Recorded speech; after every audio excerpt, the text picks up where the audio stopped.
Kaya ang My Hero Academia Chapter 423 ay sa wakas na ilabas at ito ay nagsimula eksakto natapos ang nakaraang chapter kay Midoriya na nagpatama ng direktang atake kay All For One na inismash ang villain na ngayon ay naging isang nakakatakot na halimaw.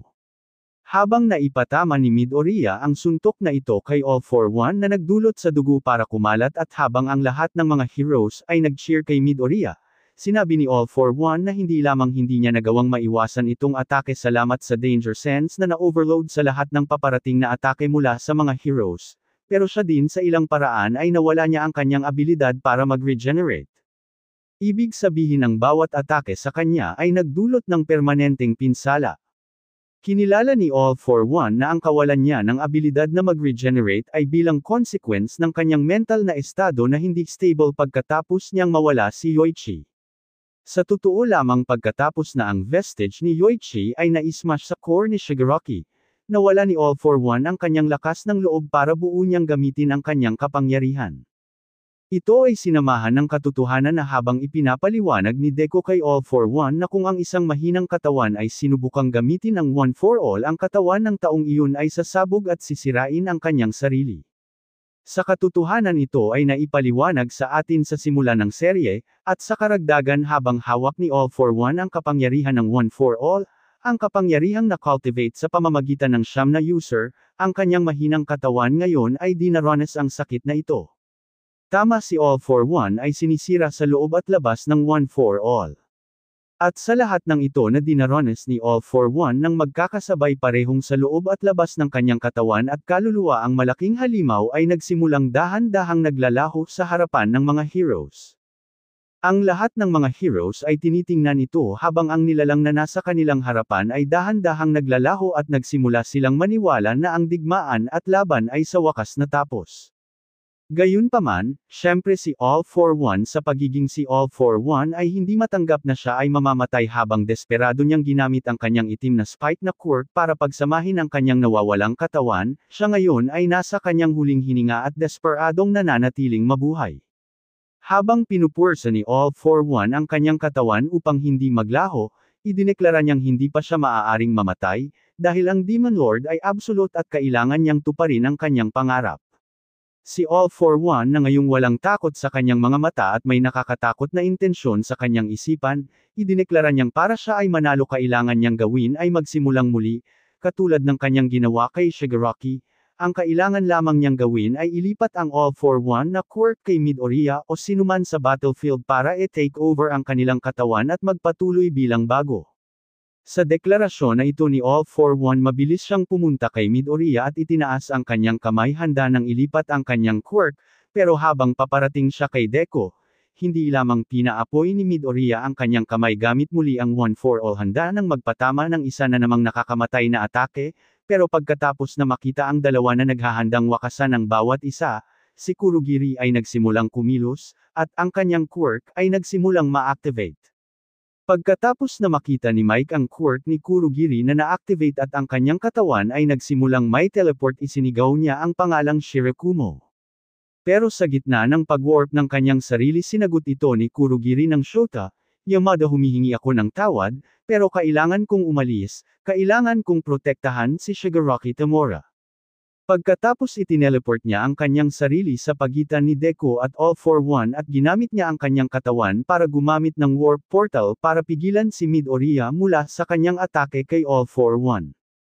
Sa pagtingin nito si Present Mike ay nagsimulang umiyak at sinabing si Shirakumo ay palaging tinutulungan ang mga nangangailangan, pero sa kasamaang palad ang kanyang luha ay hindi luha ng kasiyahan pero kalungkutan habang si Kurogiri na hindi magawang matiis ang overuse ng kanyang quirk at ang parehong kapangyarihan ng All For One at One For All sa loob ng kanyang warp gate ay nagsimulang maglaho. Habang ang ating minamahal na warp gate villain ay nagsimulang maglaho sa kawalan at habang si Deku ay desperadong sinusubukang iatras at pigilan ang kanyang kamay at kanyang sarili mula sa warp gate, nag-iwan si Kurogiri ng huling mensahe kay All For One, All For One ibalik mo si Shigaraki, hinihintay siya ng kanyang mga kaibigan. Gayunpaman sa kabila ng huling desperadong kilos ni Kurogiri bilang isang villain/hero, ito ay hindi sapat para pigilan ang ating mga minamahal na hero. Habang ilang sandali bago lubusang pumasok si Deku sa warp gate, ang gate mismo ay pinasabog ng walang iba kundi si Katsuki Bakugo na sa tulong ng ice crump na ginawa ni Todoroki ang tumulak sa kanyang sarili para makarating sa eksena para tulungan si Deku, pero hindi lamang sinira niya ang warp gate sa isang malapitang pagsabog, pero binigyan din si Deku ng huling tulak na kailangan niya para makarating at atakihin si All For One.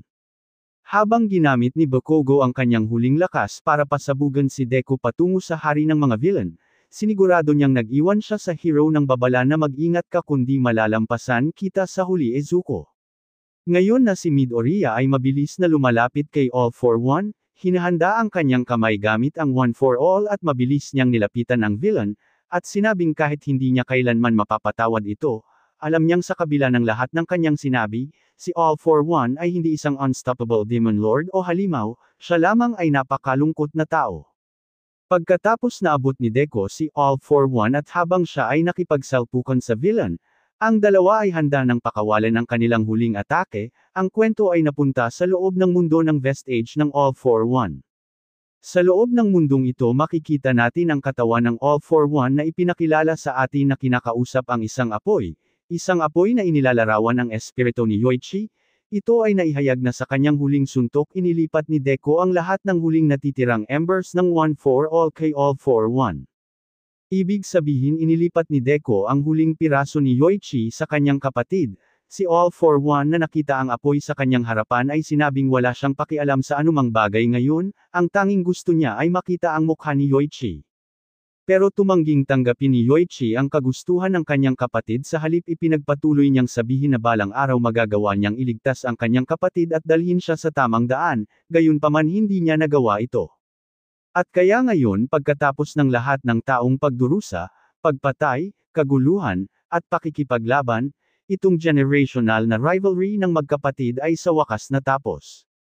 Si Izuku Midoriya ang hero na nagpahintulot sa magkapatid na Shigaraki para sa wakas ay magpahinga, pero si All For One na hindi nasiyahan sa katapusan na ito ay galit na sinigawan ng apoy, sinasabing hindi siya papayag dito at desperado niyang hinawakan ang kumukutitap na apoy, tinawag niya ang kanyang kapatid at sa wakas inamin niyang minamahal niya ito at siya ay hindi maaaring mabuhay nang wala siya sa kanyang tabi.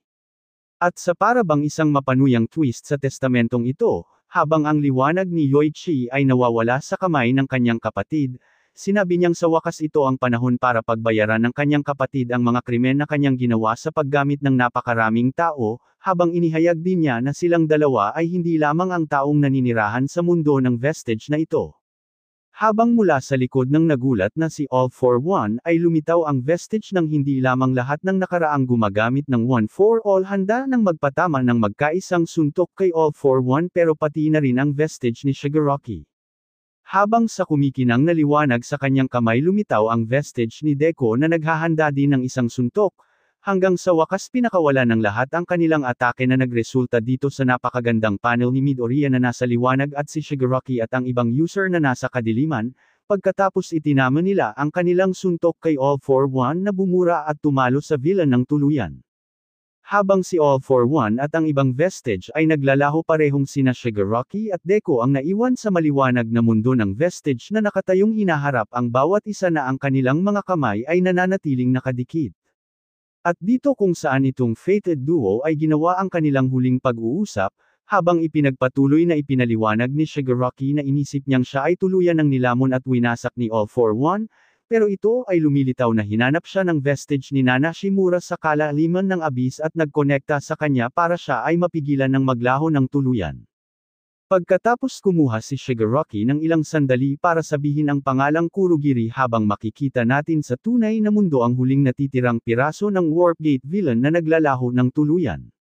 Pagkatapos tayo ay bumalik sa pag-uusap kung saan nagpatuloy si Shigaraki na sabihin kahit na bahagya niyang nabawi muli ang kanyang katawan sa panahon ng huling laban hindi niya nagawang masira ang lahat, at ibig kong sabihin maliban kung hindi natin bibilangin ang Mount Fuji, ang lupa o ang mga gusali, sa totoo lamang siya ay tama noong nakontrol ni Shigaraki ang kanyang katawan wala siyang sinaktang sinuman syempre maliban lamang kay Deku.